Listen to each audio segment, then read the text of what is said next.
അജിത് കുമാറിന്റെ ശബരിമലയിലേക്കുള്ള ട്രാക്ടർ യാത്രയിൽ രൂക്ഷ വിമർശനവുമായി ഹൈക്കോടതി. എഡിജിപിയുടെ യാത്ര ദൗർഭാഗ്യകരം. പോലീസിന്റെ സാധനങ്ങൾ കൊണ്ടുപോകാനുള്ള ട്രാക്ടറിലാണ് അജിത് കുമാർ യാത്ര നടത്തിയത്. വിവരങ്ങളുമായി ലീഗൽ ഡെസ്കിൽ നിന്ന് ഷപ്ന ചേരുന്നു. ഷപ്ന, എന്തൊക്കെ വിമർശനങ്ങൾ അജിത് കുമാറിനെതിരെ ഹൈക്കോടതി ഉയർത്തിയിരിക്കുന്നു? ആരാണ് ഇതിൽ ഹർജിക്കാരൻ? ലക്ഷ്മി, ഈ കഴിഞ്ഞ ദിവസമാണ് ഇത്തരത്തിൽ ഒരു യാത്ര ADGP നടത്തിയത്. ശബരിമലയിലേക്ക് പോലീസിന്റെ സാധനങ്ങൾ കൊണ്ടുപോകാൻ ഉപയോഗിക്കുന്ന ട്രാക്ടറിലായിരുന്നു ADGP അജിത് കുമാർ യാത്ര ചെയ്തത്. ഇത് സംബന്ധിച്ച് ശബരിമല സ്പെഷ്യൽ കമ്മീഷണറാണ് ഹൈക്കോടതിയിൽ റിപ്പോർട്ട് സമർപ്പിച്ചത്. ജൂലൈ 12, 13 തീയതികളിൽ പമ്പയിൽ നിന്ന് സന്നിധാനത്തേക്കും തിരിച്ചും ട്രാക്ടറിൽ യാത്ര ചെയ്തു എന്നതായിരുന്നു ഈ റിപ്പോർട്ടിലുണ്ടായിരുന്നത്. 12 വൈകുന്നേരം 6 ചെളിക്കുഴി ഭാഗത്ത് നിന്നാണ് ADGP ട്രാക്ടറിൽ കയറിയത്.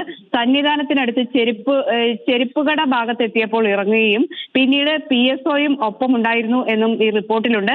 13 പകൽ 1 മണിയോടെ ചെരുപ്പുകട ഭാഗത്ത് നിന്ന് ട്രാക്ടറിൽ കയറി പമ്പയിലെത്തി ചെളിക്കുഴി ഭാഗത്ത് പിന്നീട് ഇറങ്ങുകയും ചെയ്തു എന്നാണ് റിപ്പോർട്ടിലുള്ളത്. സന്നിധാനത്തേക്ക് സാധനം കൊണ്ടുപോകാനായി ഉപയോഗിക്കുന്ന ട്രാക്ടറിൽ യാത്ര ചെയ്യുന്നവർക്കെതിരെ ശക്തമായ നടപടി സ്വീകരിക്കണമെന്ന് 2021 ഹൈക്കോടതി ഉത്തരവുണ്ട്. ഹൈക്കോടതിയുടെ ദേവസ്വം ബെഞ്ചിന്റേതായിരുന്നു ഉത്തരവ്. ഈ ഉത്തരവിന് വിരുദ്ധമായിട്ടായിരുന്നു ഈ അജിത് കുമാറിന്റെ നടപടി എന്ന് റിപ്പോർട്ടിൽ പറഞ്ഞിരുന്നു. ഹൈക്കോടതിയുടെ മുൻ ഉത്തരവ് കർശനമായി നടപ്പാക്കാൻ നിർദ്ദേശം നൽകണം എന്നും ശബരിമല സ്പെഷ്യൽ കമ്മീഷൻ ഹൈക്കോടതിയിൽ നൽകിയ റിപ്പോർട്ടിൽ ആവശ്യപ്പെട്ടിരുന്നു. തുടർന്നാണ് ഇപ്പോൾ ദേവസ്വം ബെഞ്ച് ഈ ഹർജി പരിഗണിച്ചത്. ഹർജി പരിഗണിച്ചാണ് ഇപ്പോൾ വലിയ വിമർശനം ADGPക്കെതിരെ ഉയർത്തിയത്. ഇത്തരത്തിലുള്ള സംഭവം ദൗർഭാഗ്യകരമാണ്. ആരോഗ്യ പ്രശ്നങ്ങളുണ്ടെങ്കിൽ ആംബുലൻസ് ഉപയോഗിക്കണമായിരുന്നു. പോലീസിന്റെ സാധനങ്ങൾ കൊണ്ടുപോകാനുള്ള ട്രാക്ടറിൽ യാത്ര ചെയ്തത് ദൗർഭാഗ്യകരമാണ് എന്നും കോടതി വിമർശിച്ചു. പമ്പ സന്നിധാനം റോഡിൽ ചരക്ക് നീക്കത്തിന് മാത്രമേ ട്രാക്ടർ ഉപയോഗിക്കാൻ പാടുള്ളൂ എന്ന കോടതി ഉത്തരവ് ലംഘിച്ചുകൊണ്ടാണ് ഇപ്പോൾ ADGPയെ പോലെ ഇത്രയും ഉയർന്ന പൊസിഷനിലുള്ള ഒരു പോലീസ് ഉദ്യോഗസ്ഥൻ യാത്ര നടത്തിയിരിക്കുന്നത്.